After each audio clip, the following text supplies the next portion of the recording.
Are you ready? Let's go. Sama yang positif itu, apakah saya akan terkena nggak teh? Sedangkan imun saya sudah kuat tuh. Ya pastilah terkena. Tapi kan imun saya sudah kuat. Tapi kan walau alam. Tapi kan tanyanya terkena atau enggak gitu kan, terpapar atau tidak. Kalau menurut pribadi saya ya, 85% terpapar dong. Misalkan kayak gini kan, misalkan dia bersih nih, hacim, dia positif tuh, terus dia nempel ke kamu, terus kamu gini-gini gitu. Menurut saya pribadi, kalau kamu gini-gini, ya pasti terpapar.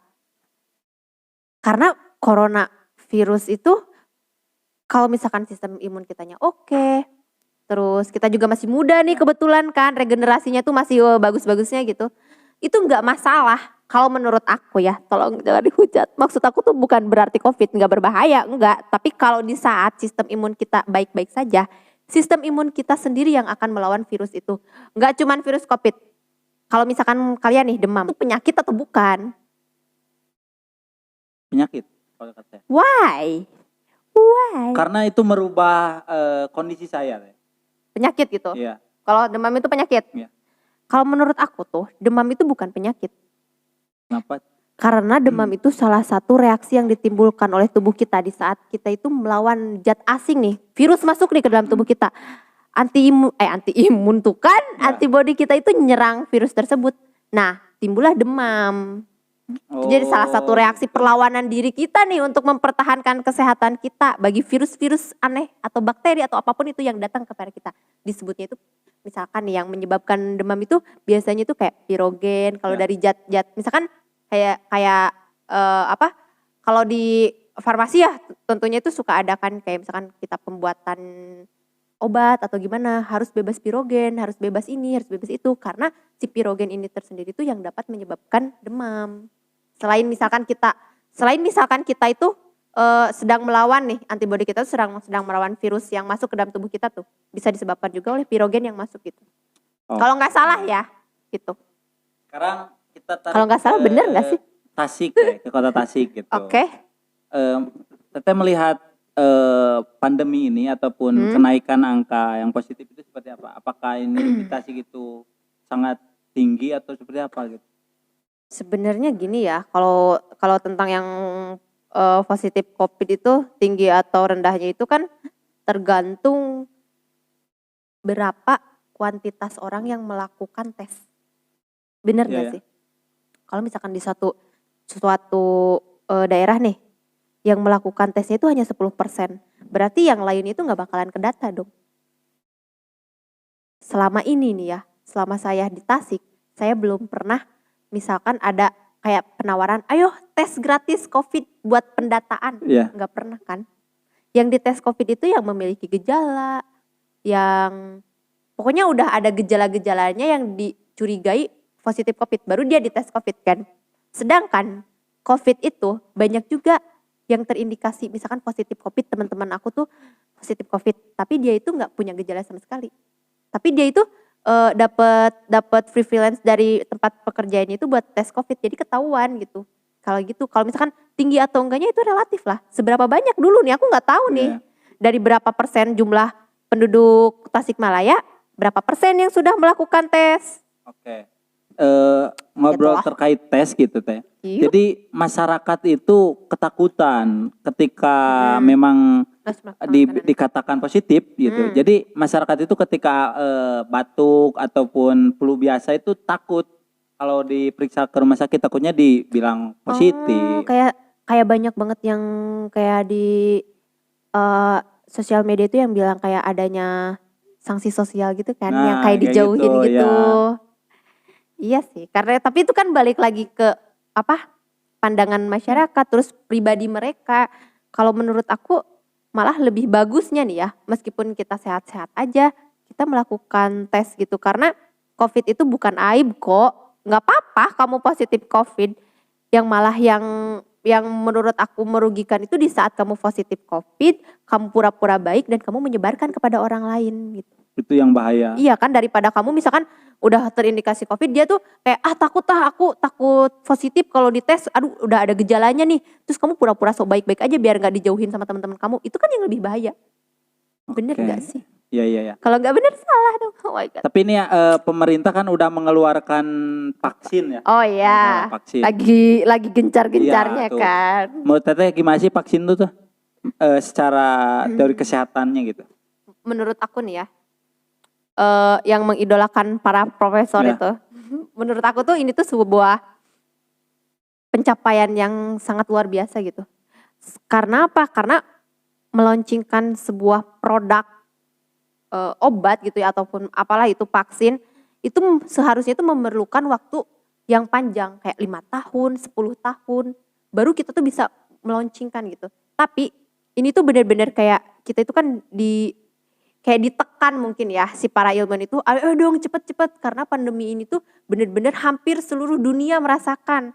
Terus manusia juga banyak banget nih yang meninggal, mungkin karena itu kan. Terus menurut aku gimana? Bagus banget dong, udah ada vaksin, apalagi vaksinnya itu kan udah dites katanya, terus udah melakukan berbagai macam rangkaian uji. Kayak setahu aku tuh kan biasanya tuh ujinya pertama dari hewan, terus nanti tuh di-compare dosisnya ke manusia. Nah manusia itu misalkan nggak tahu 50 orang, nanti tuh ada perhitungannya, ada LD50, ada yang kayak gitu-gitu. Dia itu manusia sih, orang-orang yang jadi sukarelawan COVID itu benar-benar the best banget. Karena apa? Sebelum kita, mereka dulu yang melakukan tes itu. Mereka nggak tahu nih efeknya mau kayak gimana terhadap tubuh mereka. Tapi mereka tuh rela gitu ngelakuin itu buat kita. Luar Dan biasa. ya tepuk tangan dulu dong buat para relawan. Luar biasa. Oh my God. Terus kan udah diuji tuh, terverifikasi gitu kan, udah diuji kepada beberapa orang. Terus juga pernah kan nonton yang di Najwa Shihab yang ojol jadi sukarelawan, pernah nonton gak sih? Apa gue doang yang nonton? Pokoknya ada lah di salah satu stasiun TV itu ngewawancarain gitu kayak sukarelawan. Terus sekarang juga kan alhamdulillah Pak Presiden sudah disuntikan. Suntik vaksin. Nah terus ada Raffi Ahmad yang dari public figure. Terus teman-teman saya pribadi juga sudah melakukan vaksin COVID dari seminggu yang lalu kebetulan. Tapi kan dibagi menjadi 2 gelombang nih. Dibagi menjadi bukan 2 gelombang, 2 tahap mungkin. Kayak vaksin ujian tahap 2 gelombangnya.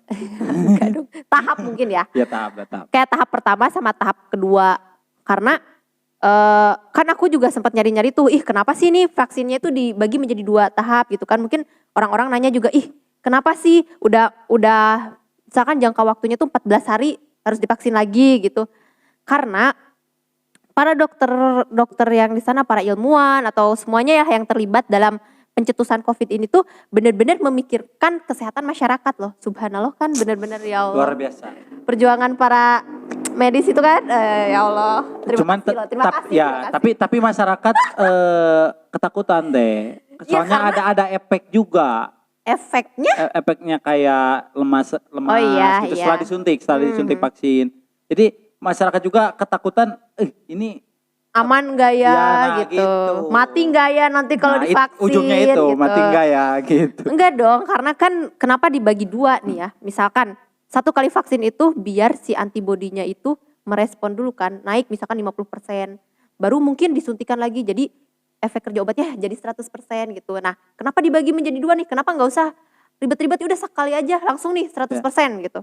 Karena kan dikhawatirkan adanya timbul tadi efek samping kayak gitu, kayak efek samping mual lah, muntah lah, pusing lah, atau ngantuk atau seperti apapun itu. Jadi dibagilah mungkin ya menjadi 2 gelombang, karena aku tuh baca artikel-artikelnya itu enggak semua artikel yang terverifikasi. Kayak misalkan kan kalau artikel itu harus ada siapa yang ngeloncinginnya, misalkan atau WHO lah, Dinkes lah. Karena kayak gitu kan aku juga takut gitu kalau mau ngomong kayak gini tuh menyebarinnya. Tapi sepengetahuan aku tuh biar tidak menimbulkan efek samping yang tidak diinginkan. Kalaupun misalkan ada efek samping kayak lemes yang kayak gitu, kan itu efek samping ringan kan? Ngantuk gitu. Iya kan ringan kan? Memang gadang malamnya. Kan gadang malamnya. Tapi kan aku nggak bisa nyalahin orang juga kan, karena sistem imun orang tuh berbeda-beda, Cang. Tergantung kebahagiaannya. Bener banget ya. Kan tadi kan imun tergantung bahagia. Iya dong, kalau kalian gak bahagia, kalau kalian stres itu percuma. Meskipun kalian nih minum vitamin yang banyak, makanannya 4 sehat 5 sempurna, kalau kalian stres ya tetap aja sistem imun kalian juga pasti gak bakalan optimal kalau menurut aku ya. Yang pertama itu bahagia dulu, karena kebanyakan penyakit itu datangnya dari pikiran kalian sendiri. Wah. Oke, bahagia no galau-galau. Subhanallah. Oke. Yang terakhir teh closing statement mungkin untuk dari diskusi kita kali ini. Apa ya? Oh ya, closing statement saya itu jangan lupa bahagia karena bahagia itu mahal harganya. Iya, luar biasa. Ada jargon nggak teh? Jargon dong. Kasih buat jargon. Semua teman-teman, kan kita sekarang juga lagi berduka dong, selain dari COVID. Kebetulan nih teman-teman aku juga lagi jadi relawan di tempat banjir. Di mana teh? Kayak ada di Karawang, di Subang, kan lagi banjir kan, Jakarta. Aku mohon maaf gitu, pengen sebelumnya kan siapa tahu aja yang nonton, mohon maaf nggak bisa ikut berpartisipasi dari tahun ini karena banyak juga kesibukan yang tidak bisa ditinggalkan. Terus karena pandemi kan, jadi ada zonasi kayak gitu. Tetap semangat dan salam tangguh. Salam tangguh dulu dong. Salam tangguh. Kurang kompak. Ulangin. Kalau bilang salam tangguh, salam tangguh. 1, 2, 3. Salam tangguh, salam tangguh. Terima kasih. Oke, alhamdulillah diskusi kali ini kita sudah beres. Yang terakhir, kami yang mendiskusikan, Anda yang menyimpulkan. Wassalamualaikum warahmatullahi wabarakatuh.